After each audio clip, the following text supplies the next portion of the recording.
Could your family betray you? When Harlan disappeared, only his dog, Duke, knew the truth. Subscribe now and comment your location to follow this shocking story of greed and loyalty in small-town Georgia. The morning sun cast long shadows across the sweeping porch of Harlan Montgomery's colonial mansion, its white columns standing like sentinels against the vibrant green of the Georgia pines. At 75, Harlan's face was a roadmap of wrinkles that deepened when he smiled, which was often. His silver hair, still thick despite his years, caught the light as he rocked gently in his favorite chair, Duke resting at his feet. The German shepherd's ears perked up at every creak of the rocker, his intelligent eyes never leaving his master. "What do you think, old boy?" "Another beautiful day in Oak Ridge," Harlan murmured, his voice carrying the gentle cadence of generations raised in rural Georgia. Duke's tail thumped against the wooden planks in response. Harlan Montgomery wasn't just any elderly resident of Oak Ridge.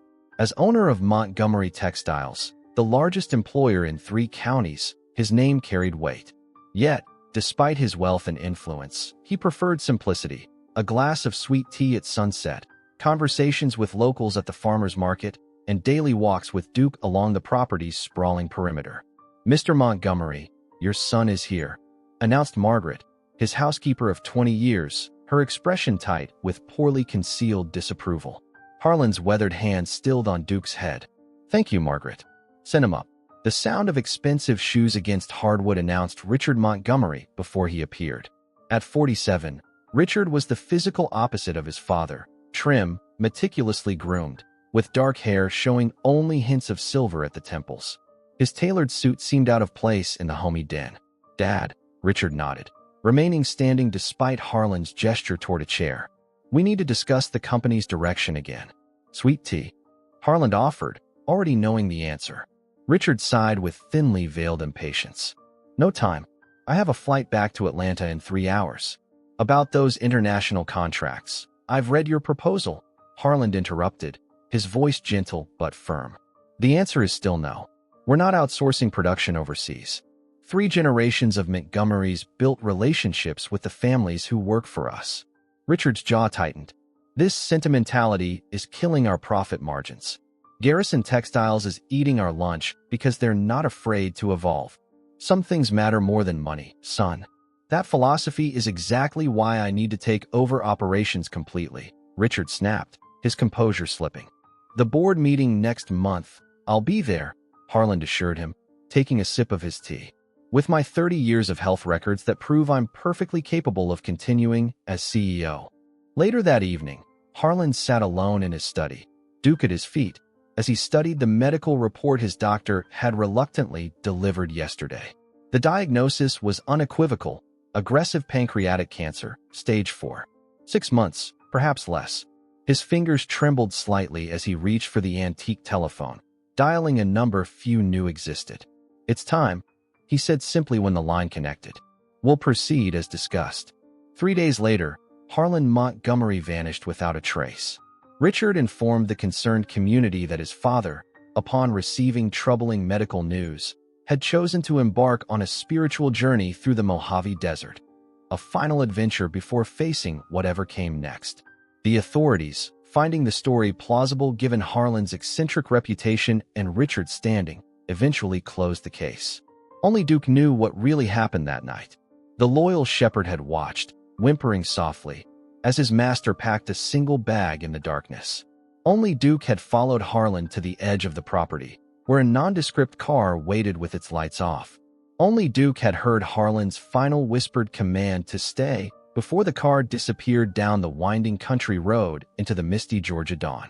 Elizabeth Carter's wrinkled hands deftly arranged the heirloom tomatoes on her farmer's market stand, each fruit positioned with the care that came from 50 years of farming. At 68, her body might have slowed, but her sharp hazel eyes missed nothing. They especially didn't miss the muddy German shepherd limping toward her stall on a sweltering Saturday morning in June. "Lord have mercy," she gasped, abandoning her display. "Duke? Duke, is that you, boy?" The dog's once glossy coat was matted with mud and pine needles. His paws were raw and bleeding, evidence of a long journey. Duke whimpered, pressing his massive head against Elizabeth's outstretched hand. "Where's Harlan?" she asked, scanning the market. Duke had never been without his master in the 8 years since Harlan had rescued him from the county shelter. Elizabeth had known Harlan Montgomery for over 40 years. They'd attended the same high school, though they'd traveled in different social circles. She the daughter of a tenant farmer, he the heir to the Montgomery textile fortune. Life had taken them in different directions until Elizabeth returned to Oak Ridge after her husband abandoned her and their 3 children for his 20-something secretary. Harlan, remembering her from their youth, had been the first to extend credit when she started her small organic farm. "Something's wrong," she murmured, kneeling despite her arthritic knees. "What happened to your master, boy?" As she comforted the exhausted animal, her fingers brushed against something metallic caught in his collar. A medallion, tarnished but clearly engraved with what appeared to be geographic coordinates. "Mrs. Carter, is everything all right?" Sheriff Davis approached, his weathered face creased with concern beneath his department issue hat. Elizabeth hesitated, then forced a smile. "Just fine, Sheriff. Found Harlan's dog looking a bit worse for wear. Thought I'd clean him up before taking him back to the Montgomery place." Sheriff Davis nodded. "Good of you. Richard's been asking about that dog. Says he keeps running off. Has there been any word from Harlan?"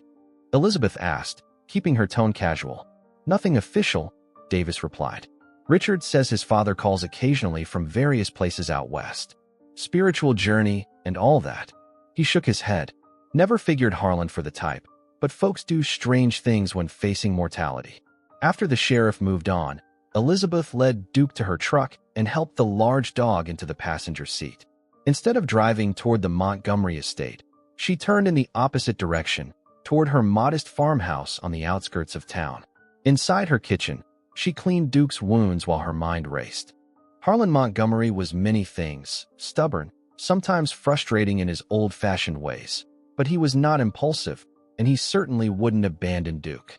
"Harlan loved you more than anything," she told the dog as she wrapped his paws in clean bandages. "He wouldn't leave you behind, would he?"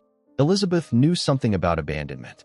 27 years ago, she'd watched her husband drive away, leaving her with 3 children and a mountain of hidden debt. She'd also watched her mother waste away in a nursing home, forgotten by the stepfather who had once promised to care for her. When she finally examined the medallion properly, her suspicions deepened. The coordinates, when entered into her granddaughter's laptop, pointed to a location in the Mojave Desert, precisely where Richard claimed his father had gone. But why would Harlan leave this with Duke? Was it confirmation of his whereabouts, or a cry for help? That evening, as Duke rested on her porch, Elizabeth made a phone call to Thomas Wilkins, a retired accountant who had worked at Montgomery Textiles for over 30 years before his retirement.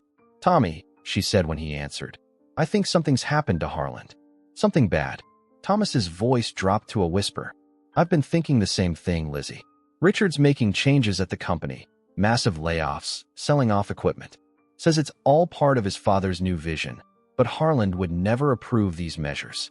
Not the Harlan Montgomery I know." Elizabeth glanced at Duke, who had raised his head at the mention of his master's name. "Can you meet me tomorrow? There's something I need to show you."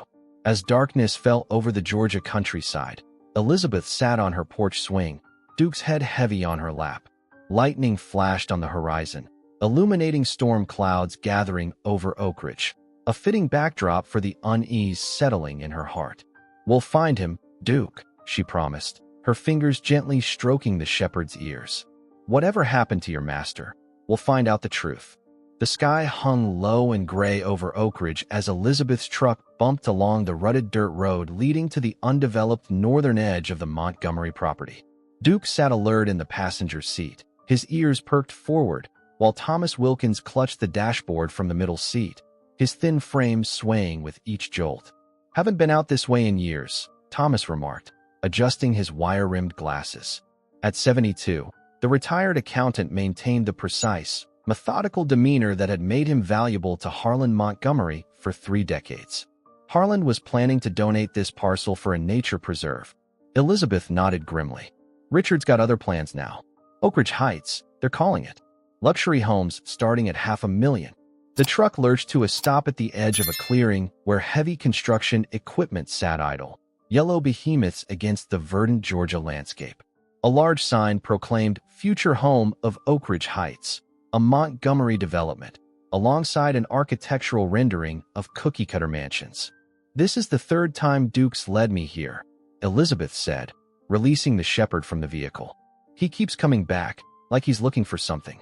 Duke needed no encouragement. He bounded toward the tree line, pausing occasionally to ensure his human companions were following. Thomas moved with surprising agility for his age, driven by the loyalty only those who truly knew Harlan Montgomery could understand. "Harlan, save my Martha," Thomas confided as they picked their way through underbrush. 15 years ago, when her cancer came back, our insurance denied the experimental treatment. I never asked him for help, but somehow he knew. Paid for everything, the treatment, the specialists, even flew us to Houston every month. His voice cracked. "Martha got 7 more years because of him. 7 years we weren't supposed to have." Duke barked sharply from ahead, bringing their attention to a small clearing. The dog was pawing frantically at the base of a massive oak tree. "What is it, boy?" Elizabeth knelt beside the animal, wincing as her knees protested. Partially buried in the soft earth was a weathered felt hat, the same style Harlan had worn daily for as long as anyone could remember. Beneath it, protected from the elements, lay a folded map of the Mojave Desert with a route clearly marked in Harlan's distinctive handwriting. Thomas examined the map carefully. "This seems to confirm Richard's story. But why hide it here?" Elizabeth challenged. "And why would Duke keep coming back to this spot?" Well, what have we here?" The voice startled them. Richard Montgomery stood at the edge of the clearing, his Italian leather shoes incongruous against the forest floor. Behind him loomed 2 men in Montgomery Textiles security uniforms. "Mrs. Carter, Mr. Wilkins." Richard's smile didn't reach his eyes. "Trespassing on private property with my father's dog. I've been looking for that animal for weeks." Elizabeth straightened, clutching the hat and map. "Duke found us, Richard, and he led us here. I see you found some of Dad's things." Richard extended his hand. "I'll take those." "Your father marked a route through the Mojave on this map," Thomas said, deliberately not relinquishing the items. "Seems odd for a man making a spontaneous spiritual journey." Richard's facade of pleasantness slipped momentarily. Dad was always a planner. He researched his trip extensively before leaving. He gestured to one of the security guards. "Escort Mrs. Carter and Mr. Wilkins back to their vehicle, and bring Duke to the main house." "Now wait just a minute," Elizabeth protested as the guard approached. "Duke chose to come to me. He was injured, his paws torn up from running. My father's dog belongs with family." Richard cut her off. "I'm sure Dad would appreciate your concern, but Duke is coming home with me." The security guard reached for Duke's collar, but the shepherd growled, backing away. "He doesn't want to go with you, Richard," Elizabeth observed. Richard's jaw tightened. "He's a dog, Mrs. Carter. His preferences are irrelevant." Thomas stepped forward, his slight frame somehow imposing. Harlan would disagree. He always said Duke was the best judge of character he'd ever met. A tense silence followed, broken only by distant thunder. Finally, Richard forced another smile. "Fine, keep the mongrel for now. But this property is off limits. Bulldozers start clearing next week." He glanced meaningfully at the hat and map still in Elizabeth's possession. "And I'll need those items for safekeeping." "Of course," Thomas intervened smoothly, handing over the hat and map before Elizabeth could object. "We were just concerned about Harlan. The community misses him." As they watched Richard and his security team retreat through the woods, Elizabeth turned to Thomas. "Why did you give those to him?" "They're evidence." "Evidence of what exactly?" Thomas interrupted gently. "That Harlan planned a trip to the desert? That's hardly incriminating." He reached into his jacket pocket and withdrew a folded paper. "Besides, I made a quick tracing of the map while you were distracting him." Elizabeth's expression softened. "You old fox." As they made their way back to the truck, Duke suddenly froze, his attention fixed on something in the distance. Through a break in the trees, they could see the Montgomery mansion on the hill, its white columns gleaming despite the overcast day. "Something terrible happened there," Elizabeth murmured, watching Duke's unnerving focus. Harlan would never leave without saying goodbye, not to his friends, not to his community, and certainly not to Duke. Thomas nodded grimly. "And Richard's moving awfully fast with changes Harlan would never approve. The question is, what are we going to do about it?" "We're going to find out what really happened," Elizabeth declared as the first heavy raindrops began to fall. For Harlan, for Duke, and for everyone in Oak Ridge who depends on that company. The courthouse in downtown Oak Ridge stood as it had since 1891, a red brick testament to small-town permanence amid changing times. Inside, amid the cool marble and echoing hallways, 26-year-old Maya Jefferson nervously smoothed her blazer as she waited outside the records office. Fresh out of accounting school with honors and massive student loans, she hadn't expected her first job at Montgomery Textiles to involve clandestine courthouse visits. First time requesting public records? The voice belonged to an elderly clerk with a nameplate reading, Doris Hinton, County Records, 47 years of service. Is it that obvious? Maya asked with a self-conscious smile. Only to someone who's seen as many nervous faces as I have. Doris slid a form across the counter. What are you looking for, honey? Maya hesitated. Her supervisor had been explicit about discretion. Just conducting routine research for Montgomery Textiles. Richard's sending young folks to do his dirty work now. Doris's eyes narrowed slightly behind cat-eye glasses. Used to be he came himself. Maya's pen paused above the form. You know Richard Montgomery? Honey, I've worked here since before he was born, Doris replied. Known every Montgomery since old William established the mill. Harlan's the best of the bunch. Only one who remembers my birthday every year. 47 years, never missed one. She leaned forward. Shame about his health. Richard says he's out west finding himself. But between us, I think there's more to that story. Maya carefully kept her expression neutral as she completed the form, requesting copies of any recent changes to Harlan Montgomery's legal paperwork. Her supervisor had been specific. Find evidence of the modified will that their source at the courthouse had mentioned. 20 minutes later, Maya slipped into her sensible sedan with a manila envelope containing what Richard Montgomery feared most. Documentation showing that 2 weeks before his disappearance, Harlan had altered his will, designating 30% of his considerable assets to establish the Second Chance Animal Foundation. Stupid old man. Richard had raged when their courthouse contact first reported the change, throwing away millions on mutts and strays. As Maya drove back toward the sprawling Montgomery Textiles complex, her mind raced. The job had seemed perfect when she'd been recruited right out of school. Prestigious company, excellent salary, opportunity for advancement. Her grandfather, ruined by a Ponzi scheme in his twilight years, had always told her to build a career on ethics rather than expediency. Now, just 3 months in, she was running errands that felt increasingly questionable. The company headquarters occupied a renovated mill building, its red brick exterior preserved while the interior had been transformed into modern offices.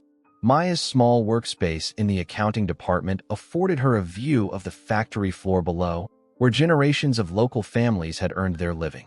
Did you get it?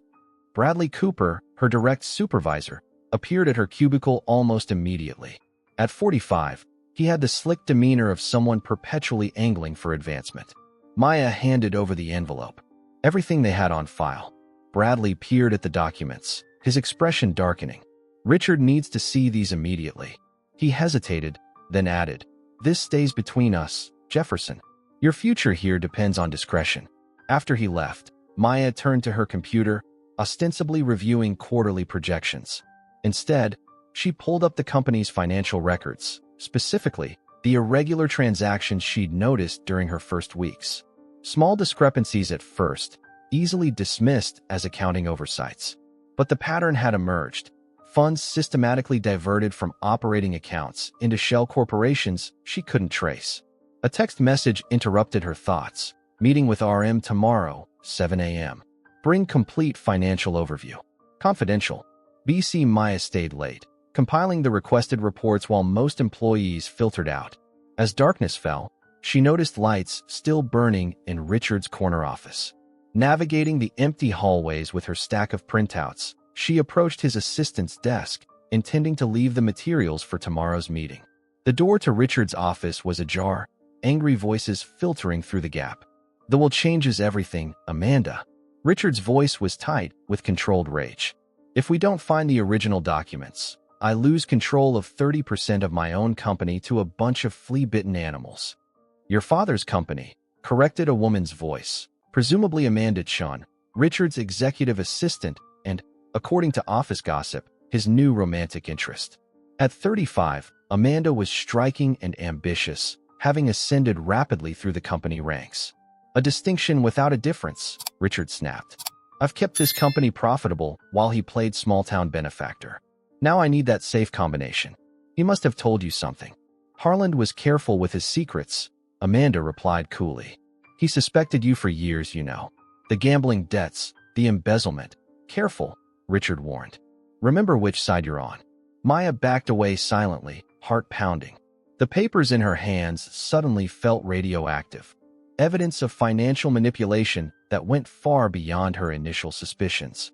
The next morning, Maya arrived early for the meeting, her decision made during a sleepless night. Instead of heading to the executive conference room, she diverted to the small, cluttered office of Howard Jackson, the company's aging legal counsel who had served the Montgomery family for decades. Mr. Jackson, Maya began hesitantly. I need to speak with you about some financial irregularities I've discovered.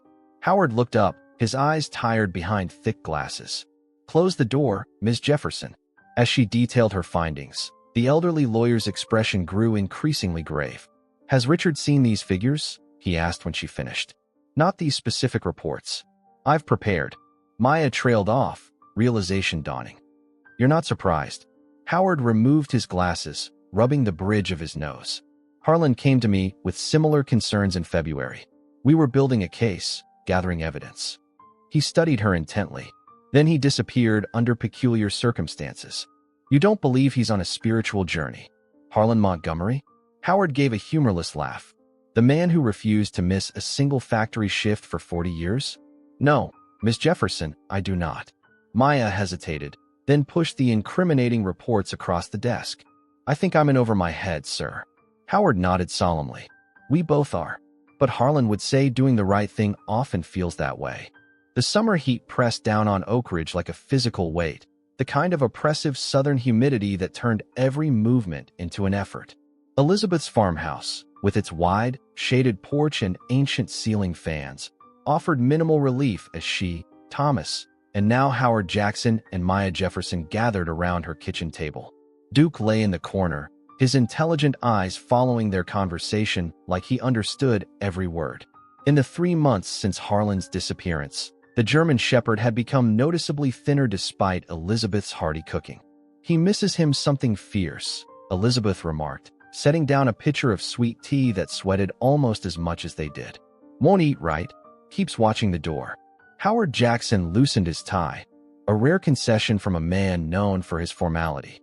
At 78, he moved more slowly than in his prime, but retained the sharp legal mind that had served the Montgomery family for half a century. These financial records confirm what Harlan suspected, he said, tapping the folder Maya had brought. Richard has been systematically draining company assets for at least 5 years. The gambling debts are just the beginning. But that doesn't explain what happened to Harlan, Thomas interjected, his accountant's precision evident in how carefully he arranged the ice in his glass. Even if Richard was embezzling, why would Harlan just disappear? Maya, the youngest of their unlikely alliance, cleared her throat. I've been looking into the timeline. 2 weeks before Mr. Montgomery disappeared, he changed his will to create an animal foundation. 1 week before, he withdrew $50,000 in cash from his personal account. Preparing to run, Elizabeth murmured. Howard shook his head. Not Harlan. He'd never abandon the company or the people who depend on it. He was planning something, yes, but not an escape. The screen door squeaked open, admitting a blast of heat and Amanda Chun, immaculate despite the temperature in a crisp linen dress. Duke immediately stood, hackles raised but not growling. Ms. Chun, Howard acknowledged with visible surprise. I wasn't aware you were joining us. Amanda closed the door carefully behind her. I wasn't invited. I followed Maya. Her dark eyes scanned the group. If you're plotting against Richard, I want in. The silence that followed was broken only by the rhythmic creaking of the ceiling fan. Finally, Elizabeth gestured to an empty chair. Sweet tea? No, thank you. Amanda remained standing. I don't have much time. Richard thinks I'm meeting with wedding vendors. Wedding vendors? Thomas echoed. We're engaged, Amanda stated flatly, extending her left hand to display a diamond that caught the light filtering through the lace curtains. The ceremony is scheduled for May 15th next year. exactly 1 year after Harlan disappeared. Elizabeth's eyes narrowed. That seems rather symbolic. It's deliberate, Amanda confirmed. Richard believes it will close the chapter on his father's departure and establish himself definitively as head of the Montgomery family. How romantic, Elizabeth remarked dryly. Amanda's composure slipped slightly. I didn't come here for judgment, Mrs. Carter. I came because Harlan Montgomery was the most decent man I've ever known, and I have information you need. She reached into her purse and withdrew a small digital recorder, placing it deliberately on the kitchen table. For 3 years, I recorded my conversations with Harlan. Initially as protection against potential harassment. You'd be surprised how vulnerable executive assistants can be. Later, because he asked me to. She pressed play, and Harlan's distinctive voice filled the kitchen. Amanda, I need you to understand something. Richard isn't just gambling with his own money anymore. He's putting the entire company at risk. 500 families depend on Montgomery Textiles. I can't let him destroy what my grandfather built, what I've protected my whole life. There was a pause. Then, if anything happens to me, anything unusual, there's a safe. Not the one in my office, not the one Richard knows about. There's another, behind the portrait of my Elizabeth in the East Wing study. Howard leaned forward. Elizabeth?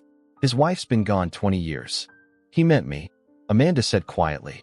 He commissioned a portrait for my 35th birthday.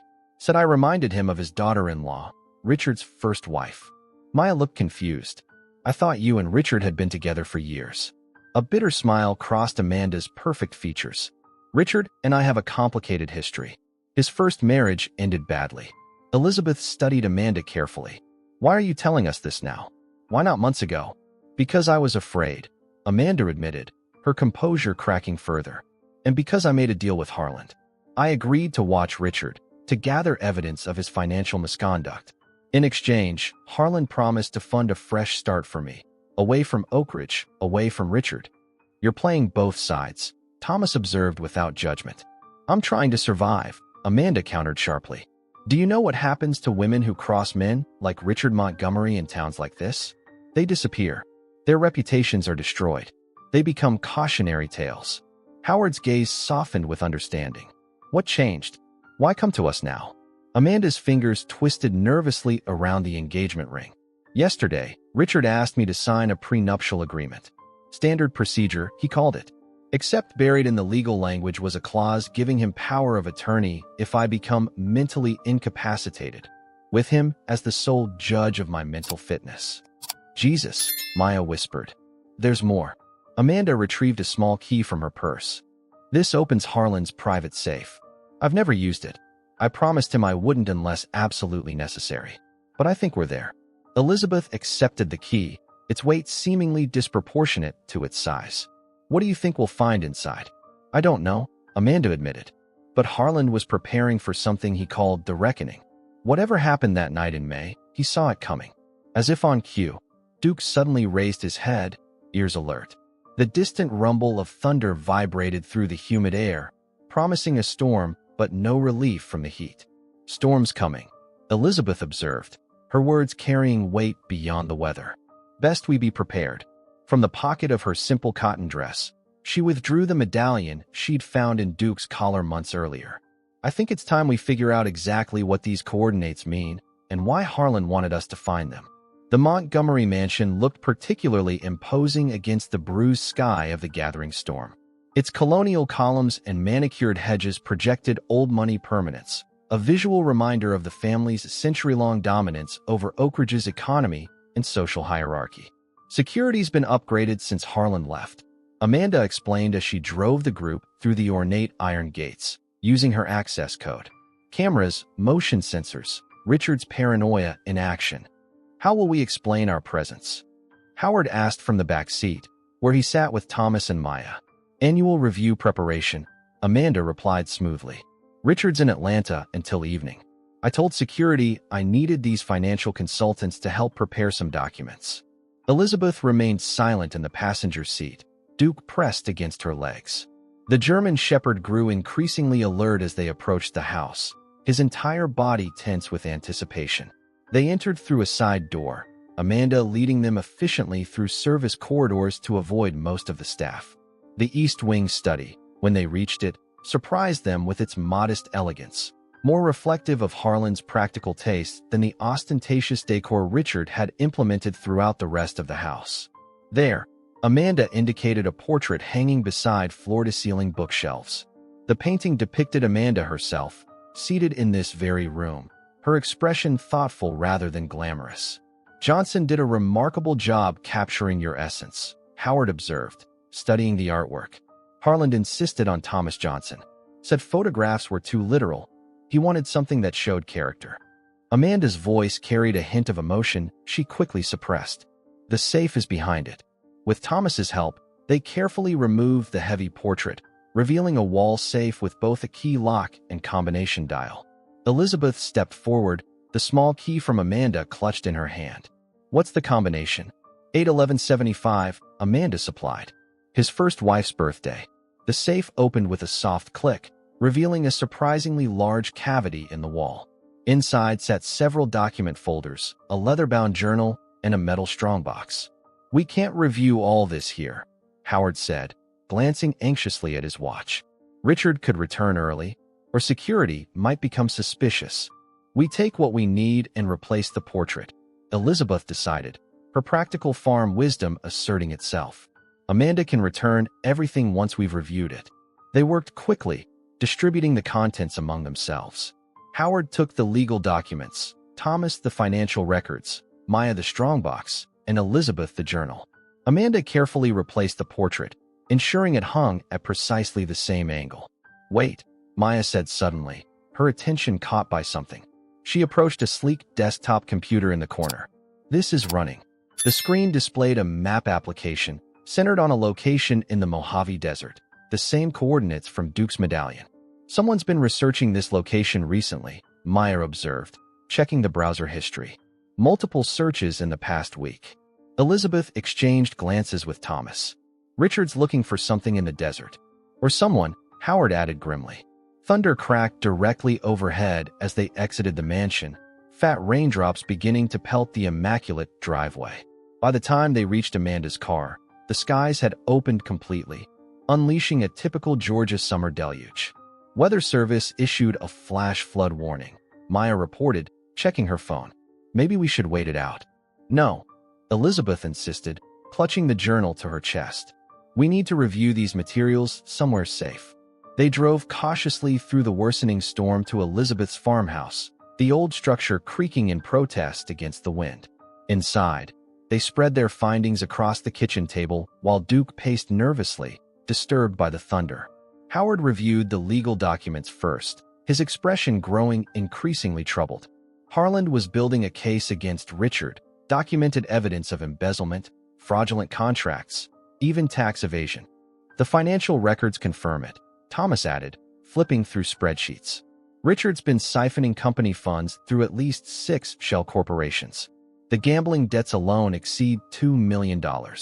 Maya struggled with the strongbox until Thomas produced a small toolkit from his car. Inside, they found a USB drive, a sealed envelope addressed to the Oak Ridge Sheriff's Department, and a handwritten letter to Elizabeth herself. With trembling hands, Elizabeth unfolded Harlan's distinctive stationery, reading aloud. "Dear Lizzie, if you're reading this, my suspicions about Richard were justified. I've spent 2 years gathering evidence of his misconduct, hoping I was wrong. A father doesn't want to believe his only child capable of such deception. The USB drive contains video surveillance from my home office, footage of Richard accessing confidential files, tampering with my medication, and discussing plans that deeply concern me. The sealed envelope contains my sworn statement about threats Richard has made regarding my mental competence. I've prepared for the possibility that he might try to declare me incompetent or otherwise remove me from control of Montgomery Textiles. What I didn't anticipate was discovering evidence that he's hired someone to." The letter ended abruptly, the final words unwritten. "He knew," Amanda whispered. "He knew Richard was planning something drastic." Elizabeth opened the journal next, skimming the meticulous entries that detailed Harlan's growing concerns about his son, his plans for the company's future, and most importantly, detailed instructions for what he called the last resort. "Listen to this," she said, reading from an entry dated just days before Harlan's disappearance. "Completed preparations for the bunker on the north property. If Richard makes his move as I suspect he might, I'll retreat there with supplies. Duke knows the way, but I worry Richard might use him to track me. I've discussed contingencies with Dr. Martinez. Worst case, I'll implement the Desert Protocol. Desert Protocol? Thomas echoed. Harlan was creating an escape plan, Howard realized. Not to run away permanently, but to protect himself while gathering evidence against Richard. Maya connected the USB drive to her laptop. The video files showed Richard in Harlan's home office, rifling through documents, and most disturbingly, tampering with a glass containing what appeared to be Harlan's nightly sweet tea. He was drugging him. Elizabeth gasped, remembering how Harlan had become increasingly forgetful in his final weeks in Oak Ridge. The most recent video, dated the night before Harlan's disappearance, showed Richard on the phone. It's arranged. The old man leaves tomorrow. Make it look like he got lost. Exposure, dehydration, whatever. Just make sure there's no way to trace it back to me. The Mojave's a big place. People disappear there all the time. A heavy silence fell over the kitchen, broken only by the storm's rage and Duke's low whine. The German shepherd suddenly stood, moving to the window where he stared intently into the stormy darkness. Richard was planning to have his father abandoned in the desert, Howard said finally, his legal mind already calculating the criminal charges. But did he succeed? Elizabeth wondered, moving to comfort Duke. And if Harlan escaped, where has he been these past 6 months? The bunker, Thomas said suddenly, his fingers tapping against Harlan's journal. He mentioned a bunker on the north property. Elizabeth's eyes widened with realization. That's where Duke kept leading us, near where they're building that new development.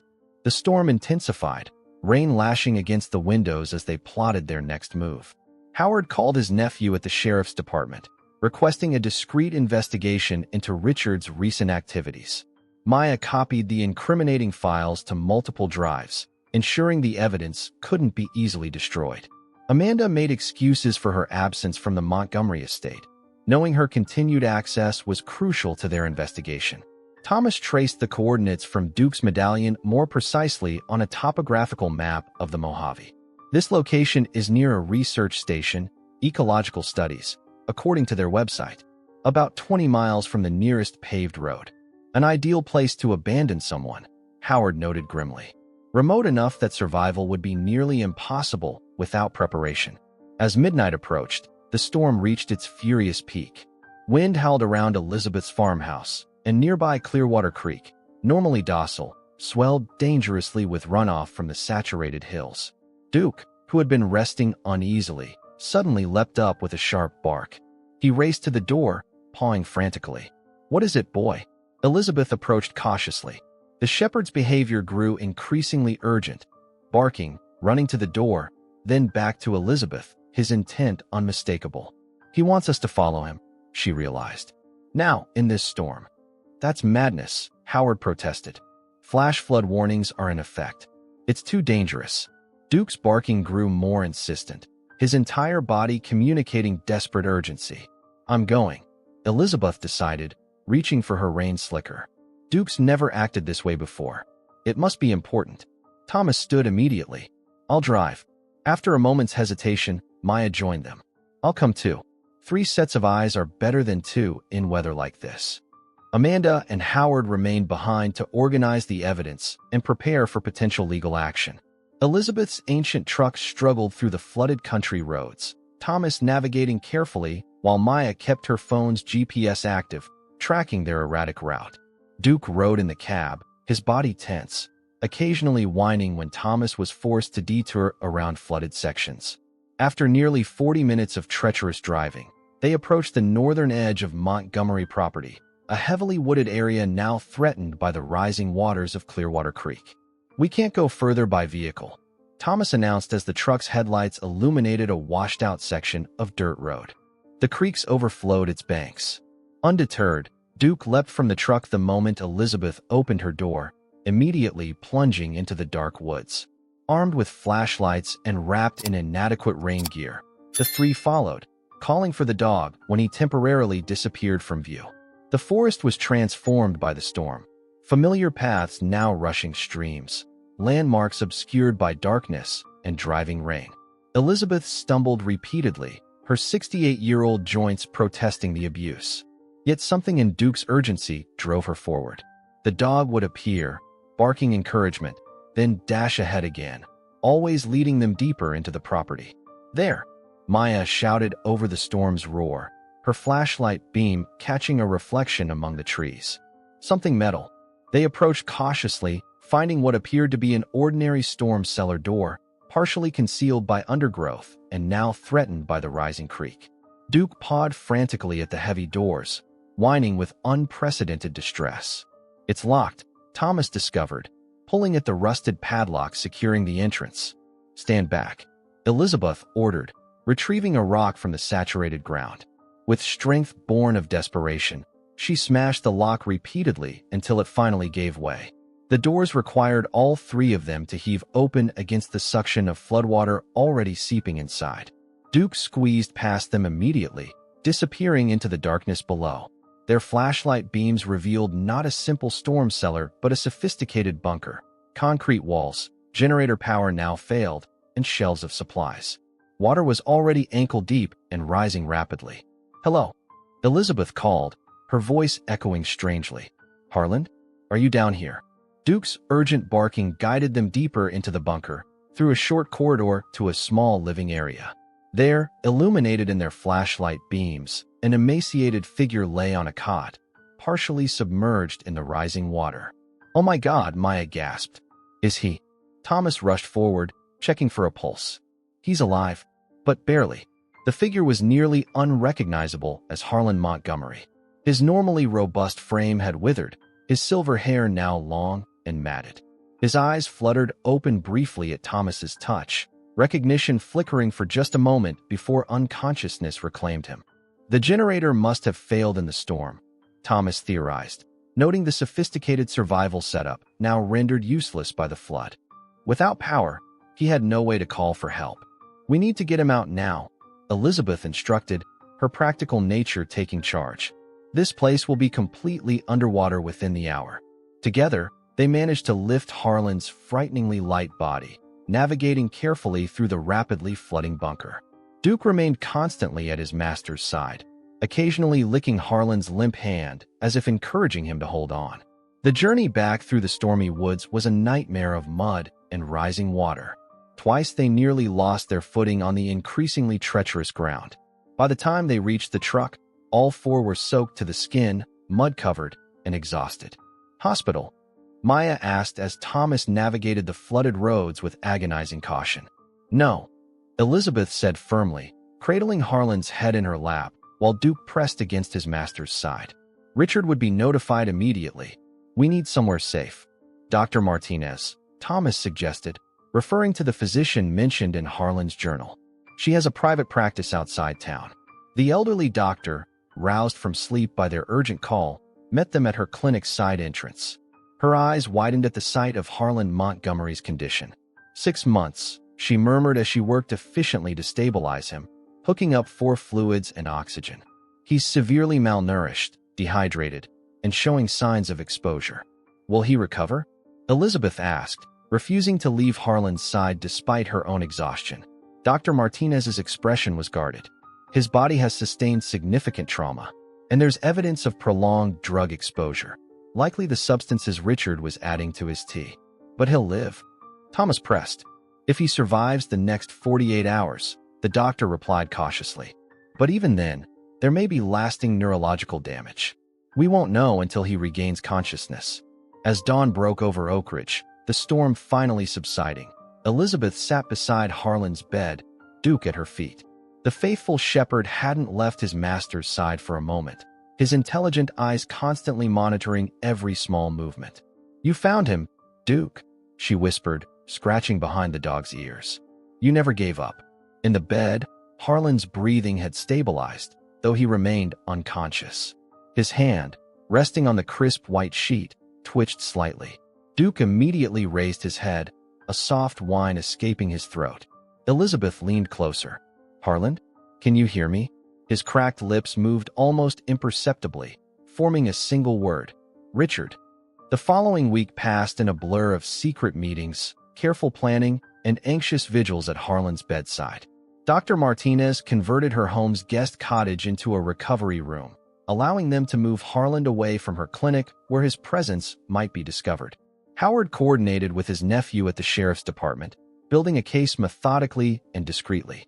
Maya and Thomas organized the financial evidence, creating a comprehensive record of Richard's embezzlement.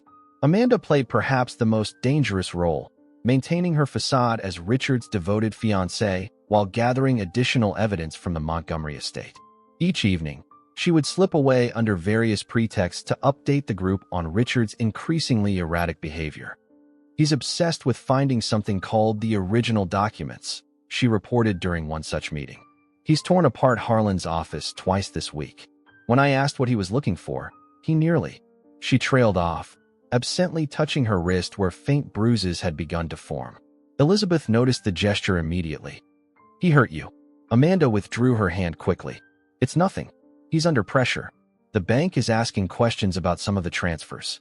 "That's not nothing," Maya objected, her youthful idealism flaring. "We should report him now." Howard shook his head. "We need Harlan conscious and able to testify.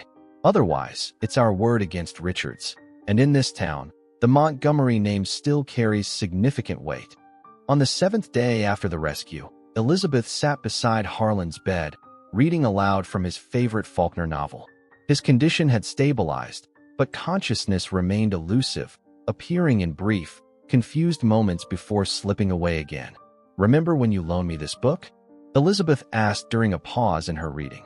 40 years ago, after Henry left me, you said Faulkner understood that true strength isn't about never falling, but about rising every time we fall." Harlan's eyes opened suddenly, startlingly clear. "Lizzie." His voice was a raspy whisper. Elizabeth gasped, nearly dropping the book. "Harlan, you're awake." Duke, who had been sleeping at the foot of the bed, immediately scrambled up, his tail wagging frantically as he tried to reach his master's face. "Easy, boy," Elizabeth cautioned, holding the excited shepherd back. "He's still weak." Harlan lifted a trembling hand to Duke's head. "Good boy," he murmured. "You found me." Dr. Martinez, alerted by Elizabeth's call button, rushed in to examine her patient. Her professional demeanor couldn't quite mask her amazement. "Your recovery is remarkable, Mr. Montgomery," she observed, checking his vitals. "Though you're still severely weakened. You'll need weeks of proper nutrition and physical therapy to regain your strength." "Weeks we don't have," Harlan replied, his voice growing stronger with each word. "Richard is being monitored," Elizabeth assured him. "Howard's building a case. We found your evidence, Harlan. The videos, the financial records, everything." Harlan attempted to sit up, wincing with the effort. "Not everything. The original will, the one that leaves controlling interest in the company to the employee's trust. Richard doesn't know about it. It supersedes anything he might have forced me to sign." "Where is it?" Elizabeth asked. "Safe deposit box. First National. Box 1837.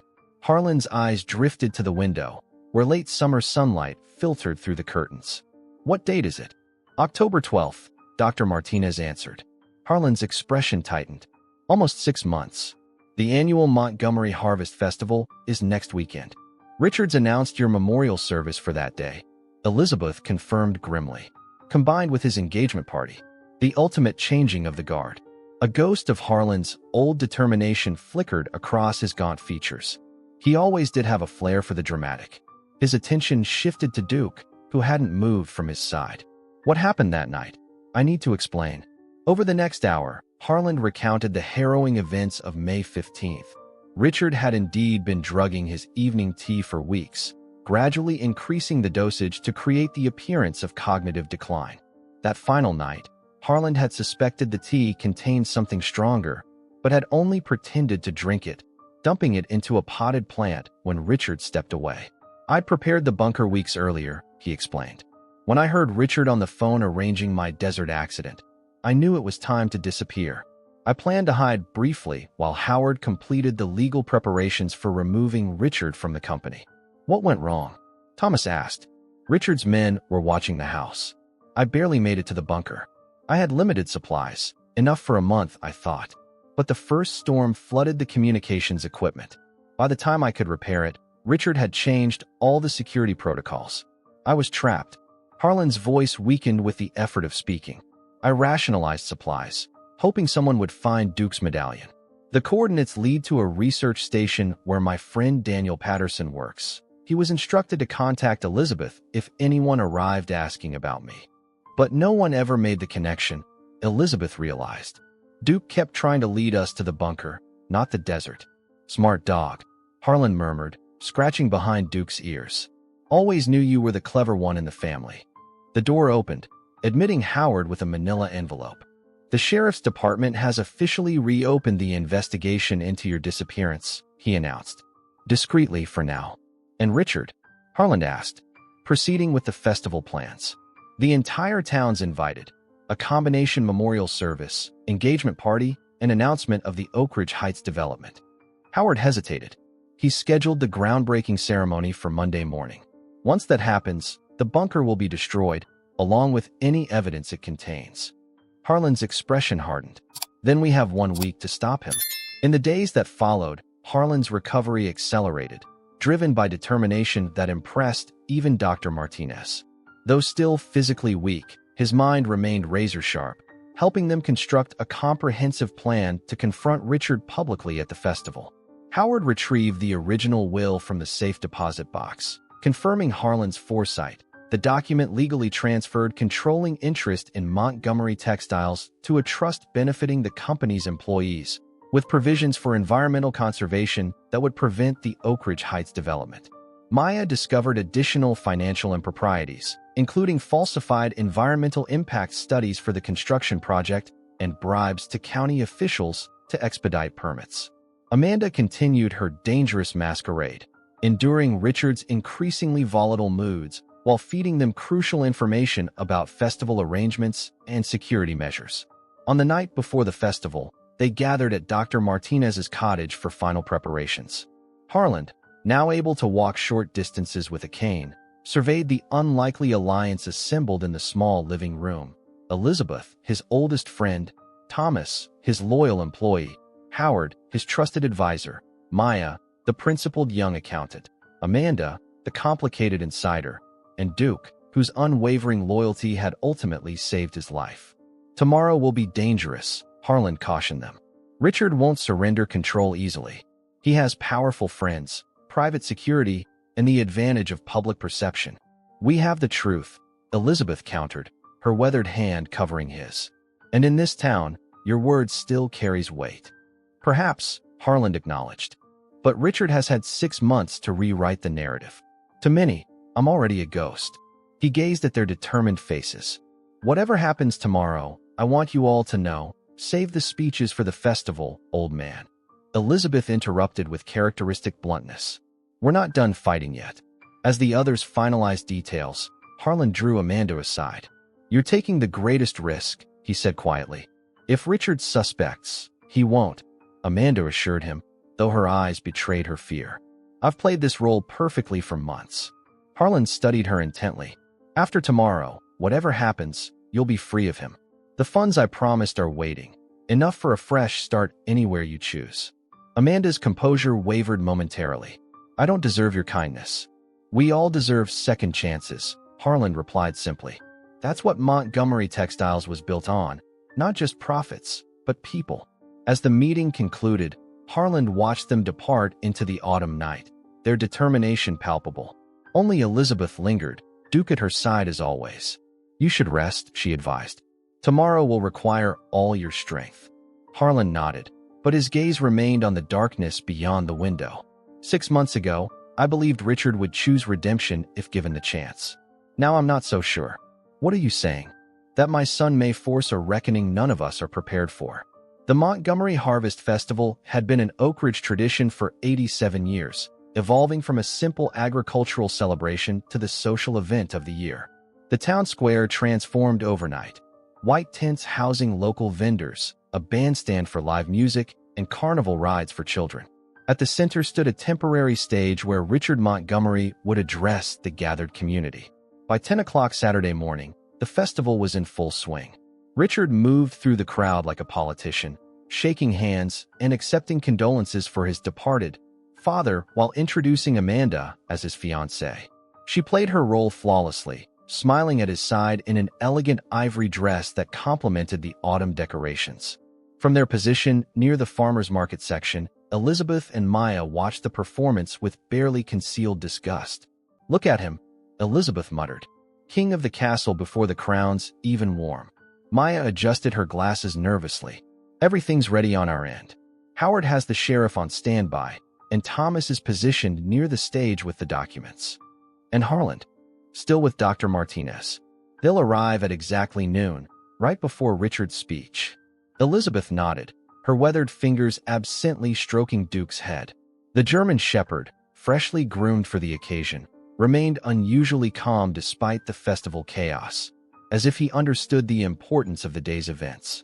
Across the square, an unexpected figure caught Elizabeth's attention, an elderly man she didn't recognize, moving with careful deliberation through the crowd.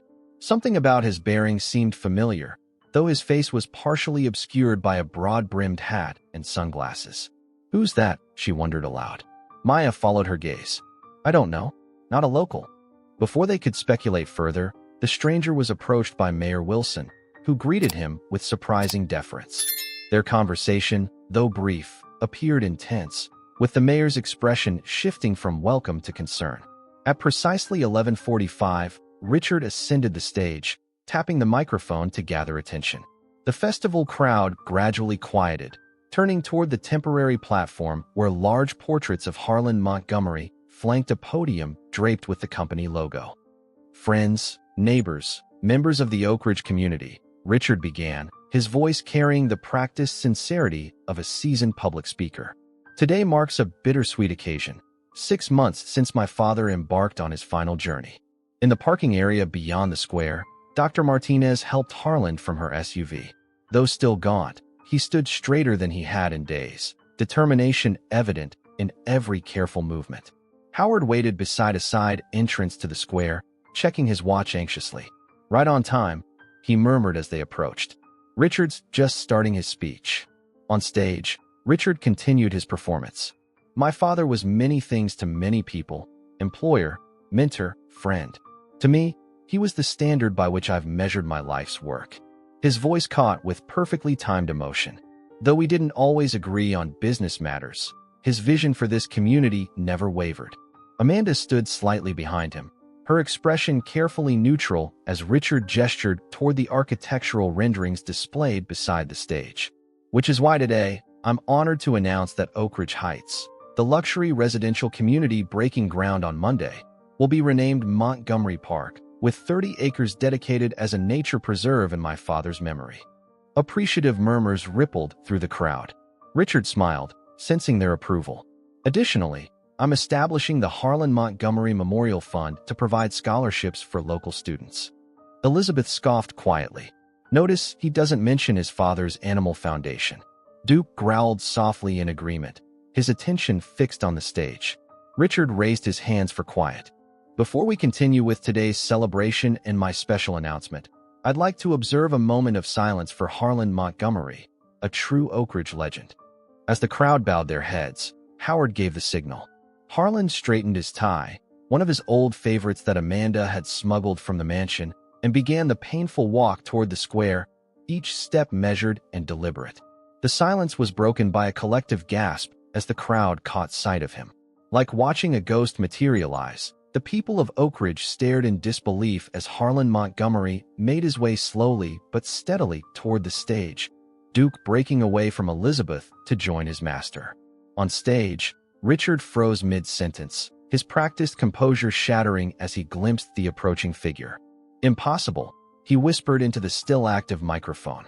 Harlan reached the edge of the stage, where Thomas quickly moved to assist him up the steps. The crowd remained stunned into silence, hundreds of eyes watching as the supposedly deceased patriarch of Oak Ridge faced his son. "Hello, Richard," Harlan said simply, his voice carrying across the square through the microphone Richard still clutched. "I believe you were speaking about my legacy." For perhaps the first time in his adult life, Richard Montgomery was utterly speechless. His complexion drained of color as he stared at the father he had believed, had ensured, was dead. Harlan turned to address the gathered community, many of whom had known him their entire lives. "Friends, I apologize for my prolonged absence. Contrary to what you've been told, I did not embark on a spiritual journey. His voice gained strength with each word. "I was drugged, abducted, and left to die in a remote bunker on my own property, on the orders of my son." The crowd erupted in shocked exclamations. Richard lunged for the microphone, but Amanda smoothly intercepted him, her loyal fiancé, facade discarded. "It's over, Richard," she said quietly, backing away to stand beside Harland. Sheriff Davis pushed through the crowd, accompanied by 2 deputies and Howard Jackson, who carried a thick folder of documents. "Richard Montgomery," the sheriff announced formally, "you're under investigation for attempted murder, embezzlement, fraud, and filing false reports. I'll need you to come with me to answer some questions." Richard's shock transformed into cold fury. "This is absurd. My father is clearly not well, suffering from dementia or worse. Anyone can see he's been manipulated by disgruntled employees." He gestured dismissively toward Thomas and Amanda. "They've constructed this ridiculous narrative because they oppose my modernization plans for the company." "The evidence suggests otherwise," Sheriff Davis replied, holding up a flash drive. "We have video documentation of you discussing plans to abandon your father in the desert, tampering with his medication, and embezzling company funds." As the deputies moved toward him, Richard's expression hardened into something unrecognizable, a mask of hatred directed entirely at Harland. "You couldn't just stay gone, could you?" he hissed. "Always the martyr, the beloved patriarch. Do you have any idea what it's like living in your shadow? Running a company where every decision is measured against what Harland would do." The crowd watched in stunned silence as Richard's carefully constructed public persona disintegrated. "I built relationships with international partners while you coddled local farmers," he continued, voice rising. "I secured our financial future while you handed out charitable donations like candy. Everything I did was to save Montgomery Textiles from your outdated sentimentality." Harland remained calm in the face of his son's vitriol. "The company was never in danger, Richard. We maintained healthy profits while supporting our community. Your embezzlement created the very financial crisis you claim to be solving." Richard laughed bitterly. "And now you'll what? Fire me? Disinherit me? Turn the entire town against me?" He glanced around at the shocked faces surrounding the stage. "They'll forget this performance eventually. Money ensures forgiveness in places like Oak Ridge." "I'm not here for vengeance," Harland replied, his voice heavy with genuine sorrow. "I'm here to offer you a choice, the same choice I've offered you your entire life. Redemption or separation."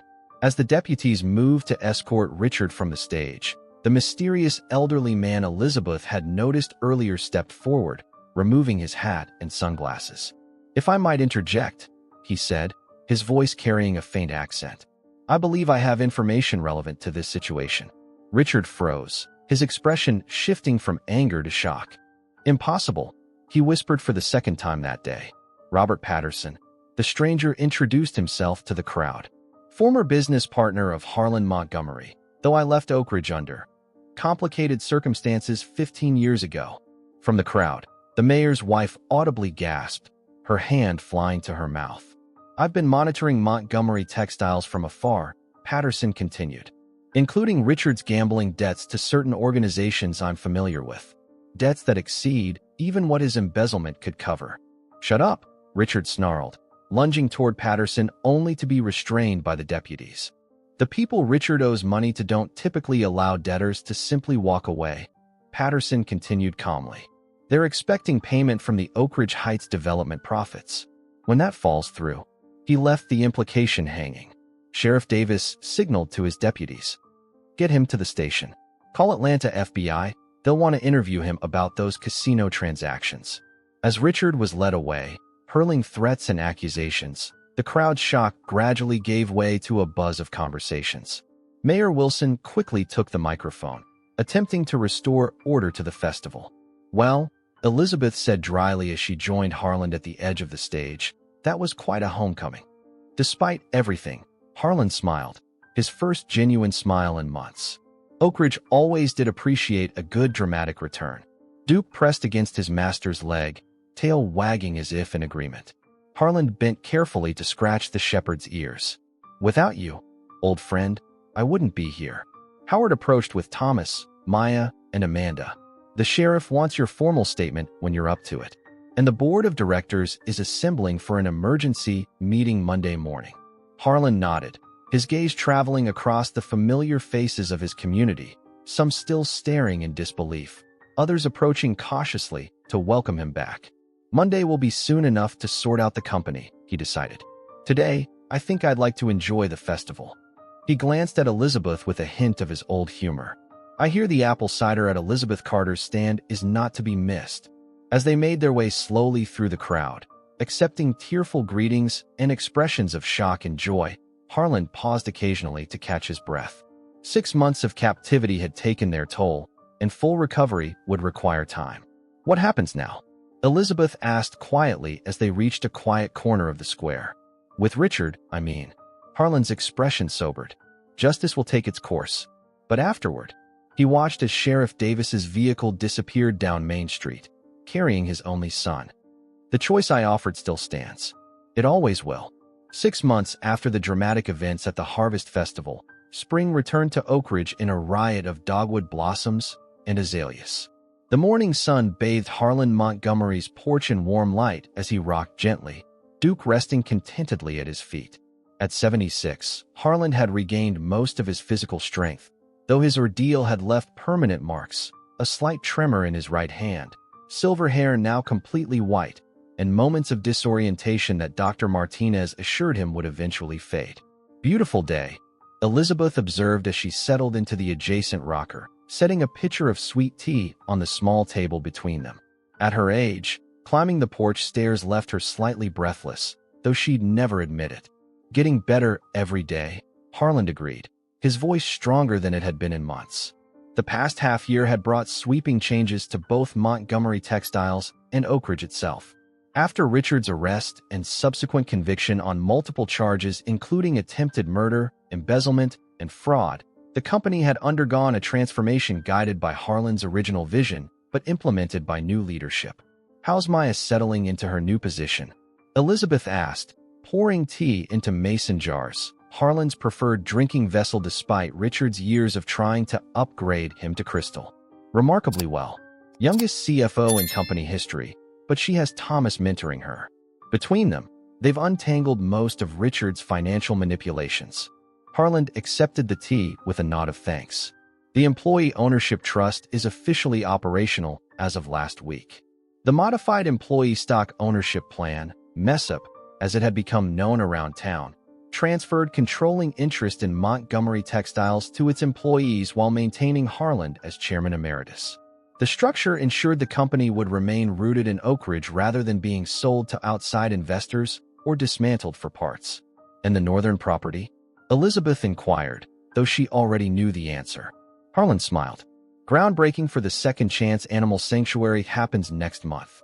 The architect incorporated the old bunker, reinforced and properly waterproofed, of course, as an emergency shelter for the animals during severe weather. Duke's ears perked up at the mention of the sanctuary, as if he understood the role he had played in its creation. The foundation, named in his honor, had already begun local spay/neuter programs and rescue operations throughout southern Georgia. Howard's retiring next month, Harlan mentioned, changing the subject. Says representing me through all this was his last great case. About time. That man's been threatening retirement since Nixon was president. They lapsed into comfortable silence, rocking gently as spring birds called from the surrounding pines. The quiet was interrupted by the arrival of Amanda's sleek sedan, pulling into the circular driveway below. She emerged looking nothing like the polished executive assistant she'd once been, dressed in casual linen pants and a simple blouse, her formerly perfect hair now cut in a practical bob. Right on time, Harlan noted, checking his watch. Amanda climbed the steps, carrying a leather portfolio. The final paperwork from the Seattle office, she announced, placing it on the table. Once you sign, the West Coast expansion is official. The expansion was actually a partnership with a progressive textiles firm specializing in sustainable fabrics, part of Montgomery Textiles' new direction emphasizing environmental responsibility alongside profitability. I still think you should reconsider staying on as sustainability director, Harlan told her as he reviewed the documents. Your work on this project has been invaluable. Amanda shook her head, the ghost of a smile touching her lips. My flight to Barcelona leaves tomorrow. The teaching position starts next month, and I need time to settle in. She glanced at the garden where spring planting was underway. Some distances are necessary for healing. Elizabeth studied the younger woman thoughtfully. Of all their unlikely alliance, Amanda had perhaps undergone the most profound transformation. From Richard's accomplice to key witness in his prosecution, her testimony ultimately securing his conviction. "Will you ever come back to Oakridge?" Elizabeth asked. "Someday, perhaps." Amanda's gaze drifted to the distant town, when the memories aren't quite so sharp. After Amanda departed with the signed paperwork, promising to email confirmation before her flight, Harlan shifted in his rocker to face Elizabeth directly. "I've been thinking about what you said last week," he began carefully. Elizabeth raised an eyebrow. "I say a lot of things. You'll need to be more specific." "About Richard. About visiting him." Elizabeth's expression softened. Richard Montgomery had been sentenced to 20 years in federal prison, his fall from grace complete and public. The scandal had rocked Oakridge, leaving the community divided between those who viewed him as a calculating villain and those who saw a troubled man consumed by ambition and resentment. "It's been 6 months," Harlan continued. "The psychologist says he's stabilized on his medication. He's agreed to see me. Are you sure you're ready?" Elizabeth asked gently. The question encompassed far more than physical readiness. Harlan gazed out over the property that had been in his family for generations. "I don't know if I'll ever be ready, but I know I need to try." Duke rose suddenly, trotting to the edge of the porch where he stood at attention, tail wagging slowly. A moment later, a sheriff's department vehicle appeared on the long driveway. "That'll be Jacob," Harlan noted, referring to Howard's nephew. "Right on schedule." Elizabeth reached across the space between them, her weathered hand covering his. "Want me to come with you?" "No." Harlan covered her hand with his own. "This is something I need to do alone." "Well, not completely alone." He glanced at Duke, who had returned to his side, as if understanding the conversation. "I've arranged for him to be admitted as a therapy dog for the visit." "Richard never did appreciate that dog's intelligence," Elizabeth remarked. "Or yours," Harlan added with a warm smile. "I don't know where I'd be without both of you." The unspoken truth hung between them. Without Elizabeth's persistence and Duke's loyalty, Harlan Montgomery would have died alone in that flooding bunker, his son's crimes undiscovered. As Jacob's cruiser stopped before the porch, Harlan rose with the deliberate care that had become his habit. Duke was immediately at his side, providing the stability he still occasionally needed. "What will you say to him?" Elizabeth asked as she helped gather Harlan's jacket and the small package he'd prepared. Family photos, mostly, and a copy of the Faulkner novel they discussed during his recovery. Harlan considered the question with the thoughtfulness that had guided his 7 decades of decision-making. "I'm going to tell him about the dog shelter we're building on what would have been Oakridge Heights," he said finally. "About Maya's work restructuring the company finances. About Amanda's new teaching position." He met Elizabeth's concerned gaze directly. "I'm going to tell him about life continuing. The life he tried to end, but ultimately couldn't stop." "And will you forgive him?" Elizabeth asked quietly, voicing the question that had lingered between them for months. Harlan's expression reflected the complex emotions he'd wrestled with since awakening in Dr. Martinez's clinic. Grief for the son he'd raised, anger at the betrayal, and the persistent, stubborn love that refused to be extinguished even by Richard's darkest actions. "Forgiveness isn't something I can package and deliver in a single prison visit," he replied carefully. "It's a process for both of us. Today is just the beginning." As Jacob helped him down the porch steps, Harlan paused to look back at Elizabeth. "What was it you told me Faulkner said?" "About strength." Elizabeth smiled, remembering their conversation during his recovery. "That true strength isn't about never falling, but about rising every time we fall." Harlan nodded, Duke keeping perfect pace beside him. "I'm still rising, Lizzie. And maybe, just maybe, I can help Richard find his way up too." The sheriff's vehicle departed down the long driveway, leaving Elizabeth alone on the porch with her thoughts and the remains of their sweet tea. Spring sunshine filtered through the ancient oaks that had witnessed generations of Montgomery triumphs and tragedies. In the distance, the Montgomery Textiles factory whistle sounded the lunch break, a tradition Harlan had insisted on maintaining even as other aspects of the company modernized. Life in Oakridge continued, forever changed by the events of the past year, yet somehow strengthened, like a bone that heals stronger at the point of fracture. The ties that bound the community, loyalty, forgiveness, and the deep Southern understanding that redemption remains possible even after the gravest sins, had been tested and ultimately reaffirmed. As for Harlan Montgomery, his greatest test still lay ahead in a sterile prison visitation room. But as Duke had demonstrated through months of faithfully seeking his missing master, some bonds transcend betrayal, some love persists beyond reason, and some journeys must be completed not for justice, but for the peace that comes from looking your darkest fears in the face and choosing compassion anyway. The greatest victory, Harlan had come to understand, wasn't surviving Richard's betrayal. It was maintaining the capacity for forgiveness even after everything. The essence of what had made Montgomery Textiles more than just a company, what had made Oak Ridge more than just a town, and what had made Harlan Montgomery more than just a wealthy businessman. In the end, as Duke had known all along, it was about finding your way home, no matter how impossible the journey might seem. Leave a like, subscribe to the channel, turn on notifications, and if you watched all the way through, comment "I watched all the way through" and share your thoughts about this story. Oh, and don't forget to watch the next video that appears in the end screen. It's super emotional.